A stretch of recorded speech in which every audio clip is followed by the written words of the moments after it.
Beloved friends, thank you for this extraordinary opportunity for Elaine and myself to be able to see your incredible work. This museum is really one of the finest of its kind. And I salute you for it, for the way you are engaged in Holocaust education with so many young people, and we saw many of them being shown around today. And I salute you for all your work. It was incredibly kind of you, Rick, to mention some of these things I'm a little embarrassed about. The only good thing about being made a lord was to receive Her Majesty's confirmation that I married a lady.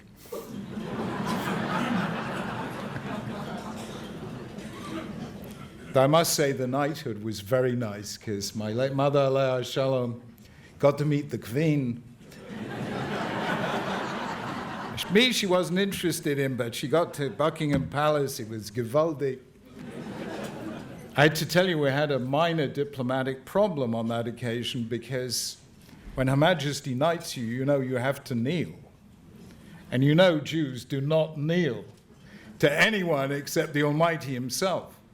And this did prove a little bit of a diplomatic problem for Buckingham Palace, but they're very good at these things.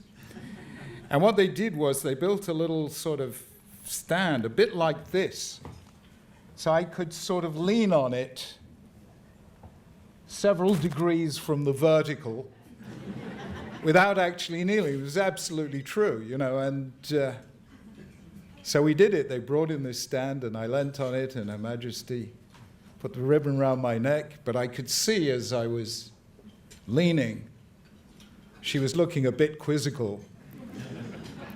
And she looked at Prince Philip, and I think she said, "Tell me, why is this night different from..."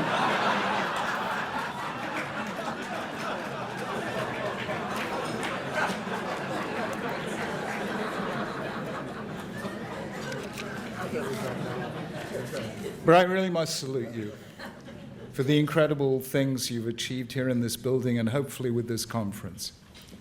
I just want to tell you, just for information, a little of what the British government is doing in the same direction.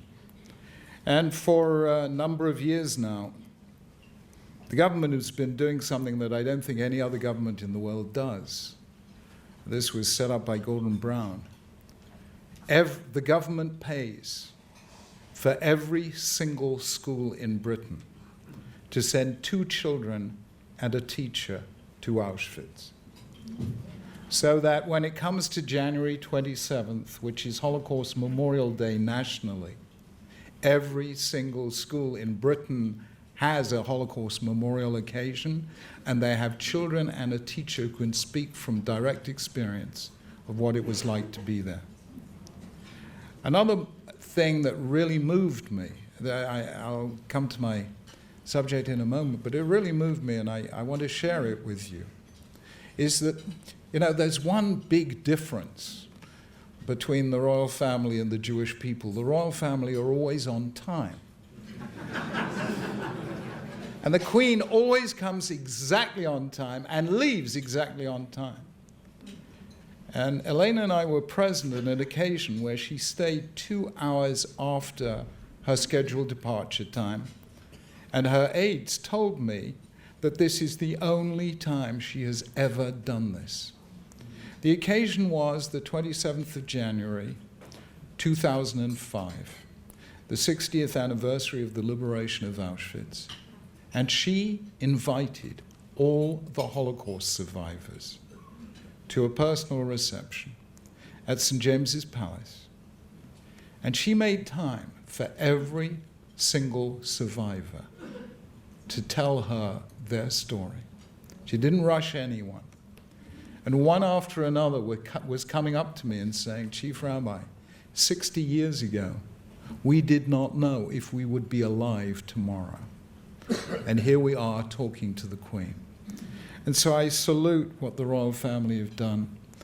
And between them and the government, they have put Holocaust remembrance at the very heart of their activities.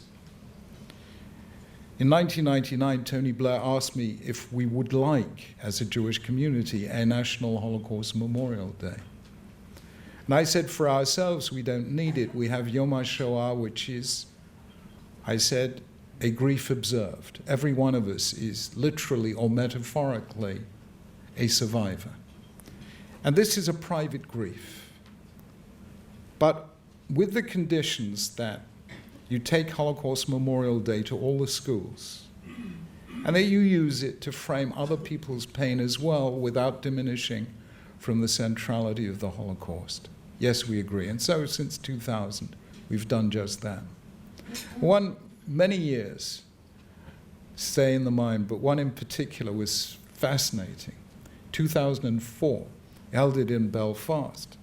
In 2004, the government asked us if we minded using the Holocaust to frame, I mean, it was just a little bit of the ceremony, but to frame a remembrance 10 years on of the massacre in Rwanda, in which 800,000 Tutsis and their supporters were murdered mainly by machete in 100 days. We said yes, because we felt the Rwandans needed our support. But I was terribly apprehensive.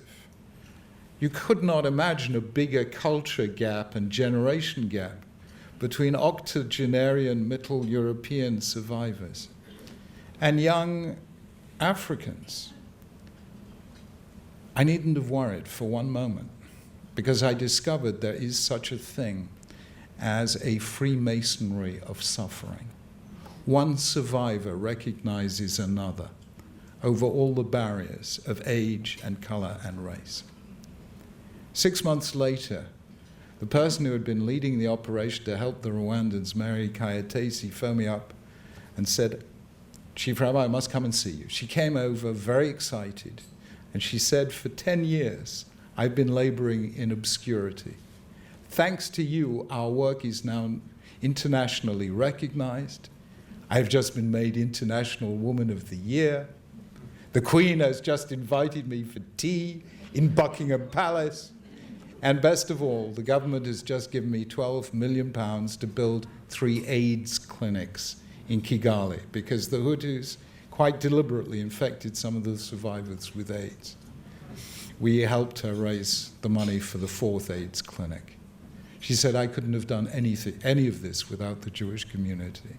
And it was the Holocaust survivors who insisted that we do this. And they used their pain to sensitize us to the pain of others. And I thought that was quite remarkable. And beyond that, the government is just planning, it's only in its initial stages, a new Holocaust memorial in Britain, a new Holocaust educational center in Britain, and they're going to try and use the latest technologies.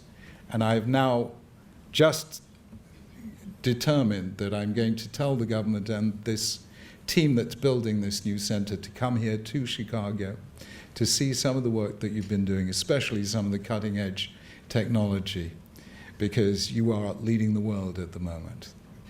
I want to say that the Holocaust survivors were, for all the 22 years I was chief rabbi, my mentors. They taught me what courage really is. And I want to salute the survivors and say we will be guardians of your memory across the generations. Thank you for sharing your memories with us. Thank you for your courage, your determination, and your hope. Thank you very much indeed.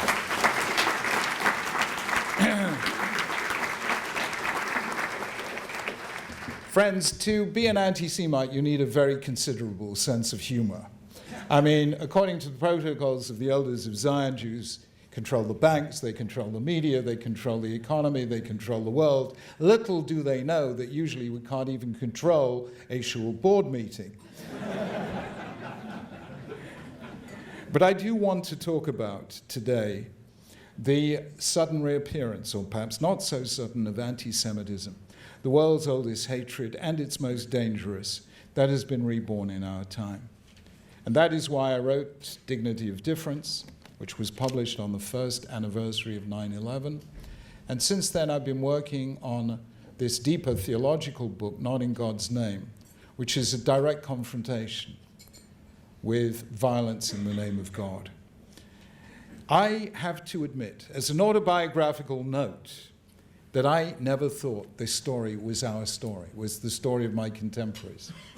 When it came to that bit in the Haggadah, when it said, V'hi she'amda l'avoseinu v'lanu shelo echad bilvad amad, it wasn't one alone who stood against us to destroy us, ela b'chol davar, in every generation. I used to think that's my parents' generation. That is not meaningful to me.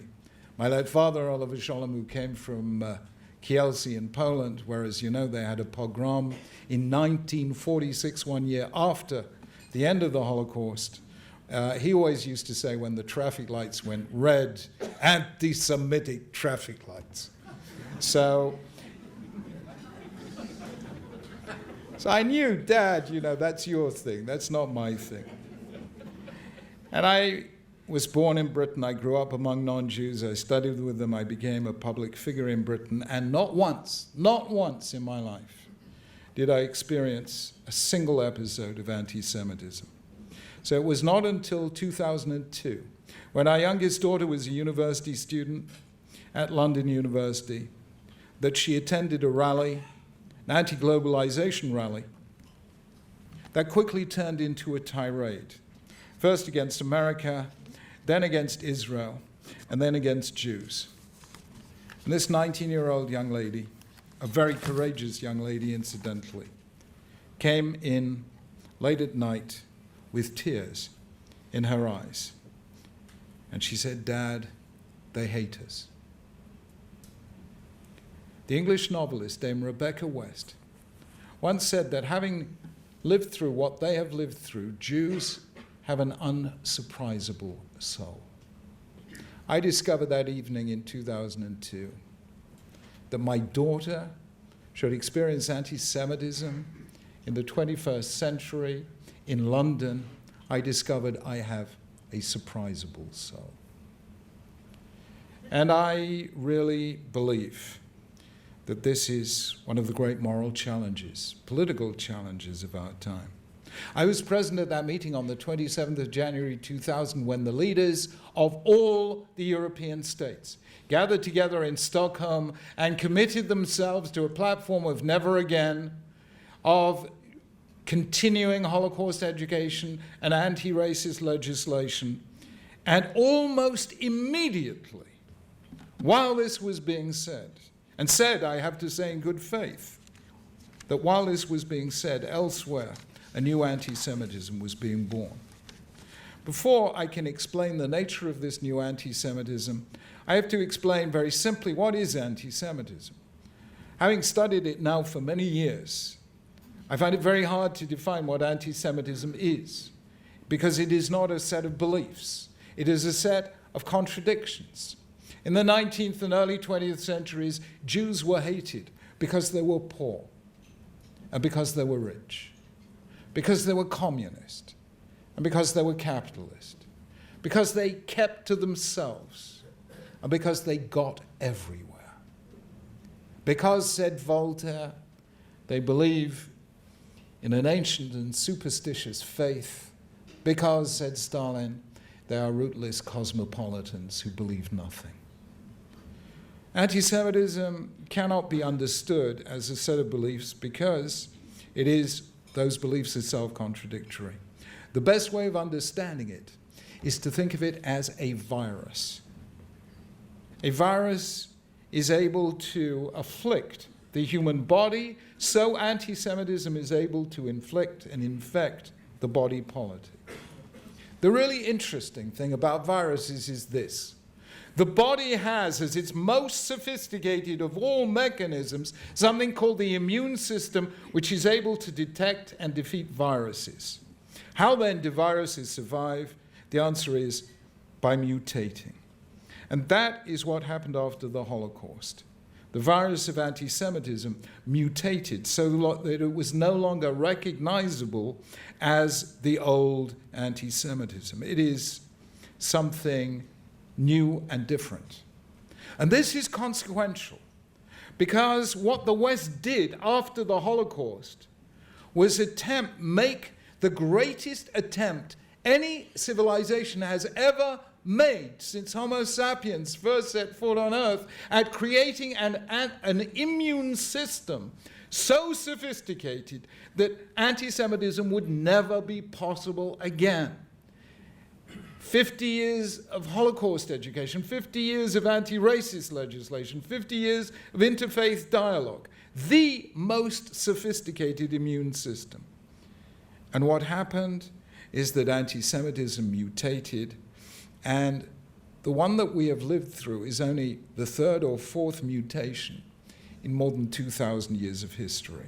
If I can very simply explain this, in the Middle Ages, Jews were hated for their religion. In the 19th century, anyone know when the word anti-Semitism was actually coined? It was coined in 1879. This is odd because anti-Semitism has been going back a long way. The Haman to Para. So it's clear that in 1879, when a German journalist called Wilhelm Mark coined the word, that something new was being referred to. Jews were no longer being hated for their religion, they were being hated for their race. Today you can't hate anyone for their race. It's not on. And therefore today Jews are hated for their nation state. They're hated for the state of Israel. The new anti-Semitism is anti-Zionism, because Israel has now become the synonym for the Jew.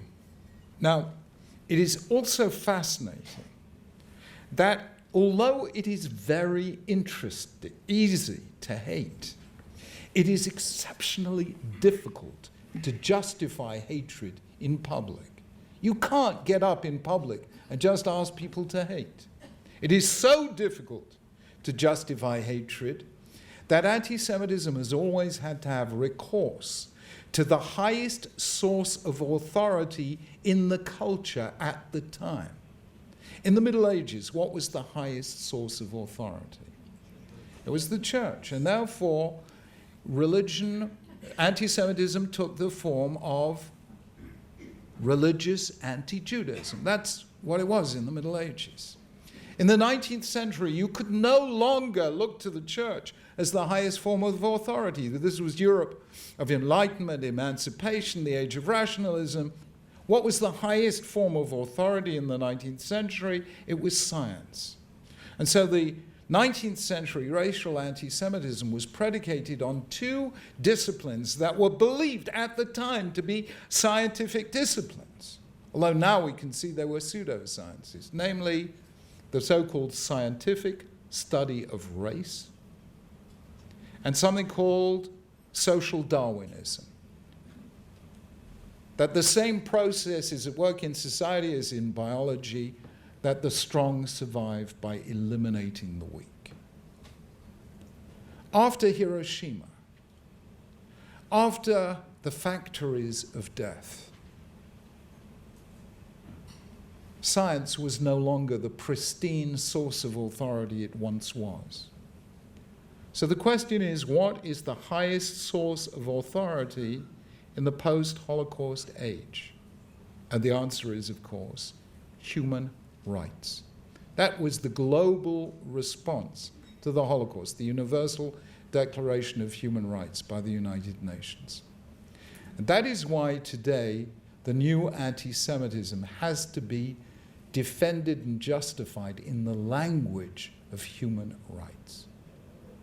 And that is why, at one of the key moments when the new anti-Semitism was born, in the notorious Conference Against Racism, United Nations, in Durban, in August 2001, Israel was accused, especially by the parallel sessions of the NGOs, of the 5 cardinal sins against human rights.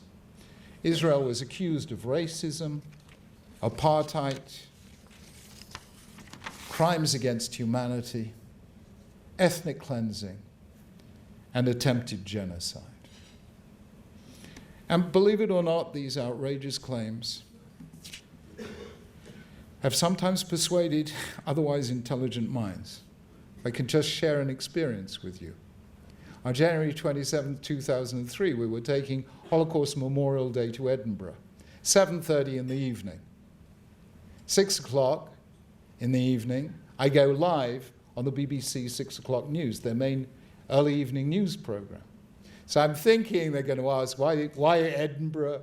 What's the theme this year? This is the first question I am asked live at the first news item on the BBC News. Chief Rabbi, what have you to say to the fact that this year Holocaust Memorial Day is being boycotted by the Muslim Council of Britain because it fails to take account of the ongoing genocide against the Palestinians? My reply was, of course, the Holocaust began by the debasement of language, and you have just given us a perfect example of that. I have never seen an interviewer pull back so fast. But that is the kind of situation that we're in. And the end result, of course, is that we have seen the intellectual equivalent of the karate tactic of using all your opponent's strength against himself. So that today what is being said is that any human being with any sensibility must be against the Nazis, must be shocked by the Holocaust, must believe never again, and therefore we must understand that the new Jews are the Palestinians, the new Nazis are the Israelis, and therefore any thinking, feeling human being must be against the state of Israel. And that is how, by one mutation, you can bypass and defeat the most sophisticated immune system the West has ever known.